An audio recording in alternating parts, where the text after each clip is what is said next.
So here we are a day later, and wow, that's all I can say. Now the difference between this series and the Boston Bruins one was these two teams were fairly close. But after games 1 and 2, it was clear the New York Rangers were the better team. For games 1 and 2, where did you guys go? You stopped showing up. I didn't watch game 7. I was out with the boys, having a good time. We were doing our thing. Bought some hockey cards, but that's neither here nor there. I checked my phone later in the night. Oh, I'm curious to see how this game went. You know, if the Rangers lose by 1, it's whatever, it happens. Lose by 2, it's alright. Shut out. You got shut out in game 7. You traded for Tarasenko. You traded for Patrick Kane. By rights, you had the best top 6 in the entire NHL. You probably had the best forward core in the entire NHL. Igor Shesterkin was left out to dry. I feel so sorry for that man. It's not his fault that you guys folded. The defensive core, I don't know what happened to you guys, but you guys gotta learn how to play defense. I'm assuming the Rangers must have thought this was a best of 3 series, and after they won games 1 and 2, they would be advancing to the second round. That's not really how things work. Where did this team go? You went all in at the trade deadline. Everyone made such a big deal about, oh, they got Patrick Kane, they got Vladimir Tarasenko, they're the real deal now. Yeah, despicable. I don't know what this team was doing, but it's time for me to take over. I traded every single player on that Boston Bruins team, and now I'm doing the same with the New York Rangers. So Zibanejad, Panarin, Patrick Kane, Kreider, Tarasenko, you're all gone. Adam Fox, Miller, Liljegren, Trouba, you're all gone as well. And Shesterkin, I don't even want to trade you because it wasn't your fault, but you have to go because I'm trading everyone. And the one team we're making a trade with right off the bat, that's the New Jersey Devils. There's no doubt about that. We're bringing Jack Hughes onto this team. And before we get to any of these trades though, if you're happy the New York Rangers lost, make sure you subscribe. If you're sad the New York Rangers lost, make sure you subscribe. If the New York Rangers screwed up one of your parlays, make sure you subscribe. And if the Devils helped one of your parlays, make sure you subscribe. 75% of the people that watch these videos aren't even subbed to the channel, and those that aren't subscribed, y'all are L-mans. But to the people that are subscribed, bunch of W-mans out here, you'll love to see it. And Jack Hughes isn't going to be the only guy that's coming here from the Devils. Panarin, a prospect, a second, a third, and a fifth rounders going over to the New Jersey Devils for Jack Hughes, Timo Meier, and Singletary. The next move is just going to have me dumping a contract over to the Arizona Coyotes for a fourth rounder. I just got to clear up some cap space for this next move because I'm going to acquire half the Colorado Avalanche team. Adam Fox and Trocheck's going to be packaged up along with 3 prospects over to the Colorado Avalanche for Devon Toews, Bo Byram, Samuel Girard, Gabriel Landeskog, and Lars Eller. The Colorado Avalanche are accepting this deal. We basically just took their entire defensive core for Adam Fox. But now our defensive core is looking pretty solid. Of course, we're going to have Toews, Girard, and Byram on that left side. Now we just have to fill out the right side. And our next move is going to be helping that bit is Patty Kane, Trouba, and a 4th round pick are going to be sent over to the Pittsburgh Penguins for a Carter Kell, Chris Letang, a 1st round pick, and a 2nd round pick. Eventually, I'll be packaging up those picks to get some more players. For Ricardo Kell, he's going to be a good second line player for us, while Chris Letang is going to be a good guy for our top defensive pairing. Now, the man I didn't want to trade whatsoever, the guy I wanted to keep here forever, Igor Shesterkin. I'm sorry, my guy, but I gotta move you. So I'm going to send you along with a prospect, a 4th and 7th round pick over to the Buffalo Sabres for Tage Thompson, Juuso-Pekka Luukkonen, and Jack Quinn. And right after bringing a former Blue back to the team, I gotta trade another one. I'm talking about Nico Mikkola. Tarasenko will be traded later on, but I'm going to send him along with Capo Kakko, a 1st and 2nd round pick over to the Anaheim Ducks for John Gibson and Mason McTavish. I feel like John Gibson could be a great piece for us because we're going to surround him with a good team. We'll be in a good position. And with those last 2 trades, we've now got our goaltending tandem. That's going to be John Gibson and Juuso-Pekka Luukkonen. It's time to fill out the rest of our defense, so I'm going to be making a package surrounded by Mika Zibanejad, and I'm sending that over to the Minnesota Wild for Jared Spurgeon, Caleb Addison, Ryan Hartman, and a 2nd round pick. And with that move, we finally got our defense solidified, so now it's time to work on the forward core. Tarasenko is going to go over to the Nashville Predators for 2 seconds along with a 3rd round pick, and then Phil Pito along with a 2nd round pick is going to go over to the Vegas Golden Knights for Chandler Stevenson. And now we've freed up a bit more cap space, it's time to make another big move, and that's going to be sending Chris Kreider, Singletary, and a 2nd round pick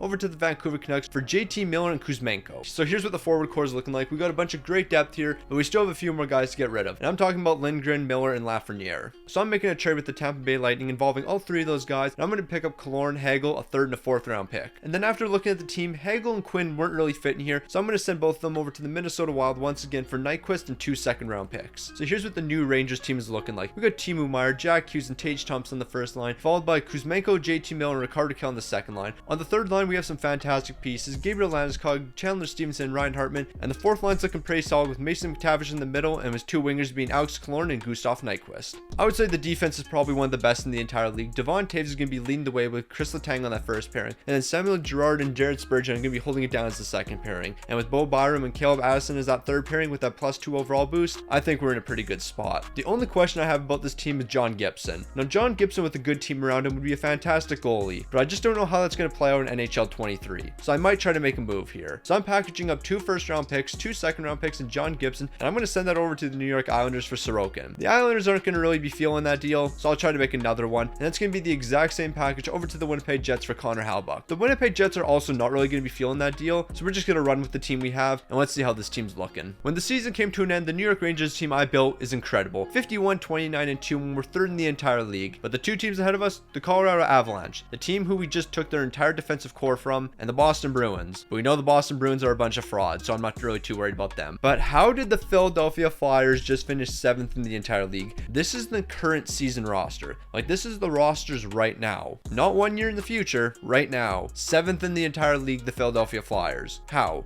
That doesn't even make any sense. Taking a look at the scoring on our team, Jack Hughes had a pretty solid season, 27 goals and 62 assists for 89 points. And Tage Thompson, I was expecting more from you, but I'll take 69 points. Actually, no, I won't. Point a game. What are you doing? Devon Taves did a great job leading the defense, though. 15 goals and 51 helpers for 66 points. But the one good thing about this team, ton of depth scoring. Chandler Stevenson's finishing 6th on the team in scoring, and he's still picking up over 60 points, so I feel we're in a good spot. But Kuzmenko, 9 goals. Really? Second line minutes and you scored 9 goals from me. Now that trade just didn't work out for this team. What's going on here? John Gibson looked pretty solid in between the pipes for us though. 40 wins, 1 shutout, a 912 save percentage, and 272 goals against. So if you consider what Juuso-Pekka Luukkonen was doing for us, I would say we would have finished in a better spot if we gave John Gibson a few more starts. Looking at the entire league, we have Nathan MacKinnon leading the way with 119 points. But who's going to be sitting 5th in league scoring? Adam Fox, the former New York Ranger, 12 goals, 96 assists, 108 points. Maybe we did get finessed. I'm starting to think we actually got finessed somehow. Also, shout out to Jesper Bratt, who's picking up 100 points without Jack Hughes. So here we are in the postseason, first round matchup. I'm guaranteeing we get swept. We're taking on the Philadelphia Flyers. How is Philadelphia even here? Like, respectfully, the Flyers should have finished in the bottom 5, but here they are in the playoffs, and I already know they're gonna go on a run. So in the first game, we're allowing 7 goals. Yeah, I'm starting to think I should have traded John Gibson, but luckily in game 2, things are gonna be a lot closer, and we're gonna be head to overtime in a 3-3 tie. So here we are right off the face-off in overtime on the power play for the Rangers. 6 seconds into overtime, Jack Hughes is gonna be beating Carter Hart, and we're taking game 2. Yeah, that happened real quick, and the Rangers aren't looking back after that. 5 goals in game 3 is going to give them a 2-1 series lead, and then 6 goals in game 4 is going to put Philly on the brink of elimination. But Philly's not going down easy for some reason, and they're forcing overtime in game 5 in a 3-3 tie. Okay, so I just have to educate the New York Rangers here. There's something called hitting in the NHL. So when the guy has the puck like this and he's just skating in circles, you are allowed to hit him, because I guess Sean Couturier can just walk through the entire offensive zone and nobody's going to put a body on him. Thankfully in game 6, the final trade I made is going to be the savior for us, as Alex Killorn's going to be scoring a late goal with less than 2 minutes left in the game to steal this game away from Philly. So with us somehow getting past the Philadelphia Flyers, now we're going to have our hands full with the Carolina Hurricane. Carolina would make a late push in game 1, but it's not enough, and the Rangers are taking this one. And then in game 2, a lone goal from Jack Hughes in the 3rd period is giving us a 2-0 series lead. The Rangers would be able to make a comeback in game 3, but it still wasn't enough, so we're tied 2-2 after 60 minutes, and we're going to need a bit of overtime. Just 4 minutes into overtime, some nice passing from the New York Rangers is going to find Kuzmenko wide open. He's teeing this one up. He's beating Freddie Anderson, and the Rangers now have themselves a 3-0 series lead. And with a 3-0 series lead, the Rangers are going to get comfortable. We got this in the bag, right? Yeah, we're going to blow a 3-1 lead in game 4, so Carolina's staying in the series. And then in game 5, they're making the comeback, so we're headed to game 6. The Rangers are on pace to blow a 3-0 series lead. Wouldn't really shock me, but there's no need to worry because we got JT Miller on the team. He's going to be picking up 2 in game 6, and he's going to lead the New York Rangers to a 4-2 win, and now we're headed to the conference finals, and we got the Tampa Bay Lightning. But we took some of their depth pieces away, so I'm not really too sure if they can compete with us. I mean, we gave them Lafreniere, and bro had 0 points in 7 games. He was out there doing cardio. I'm not scared of him. Game 1 would be a back and forth affair, and Lafreniere is going to score in the first 2 minutes of the game. My takes have been aging so poorly lately. Nah, something's going on here. I don't know what's going on, but I'm bugging. Oh yeah, we need overtime, by the way. So here we are halfway into double overtime, and Ryan Hartman, he's going to pick up the puck along the boards. He's going to find a wide open Chandler Stevenson crashing towards the net. He's beating Vasilevsky,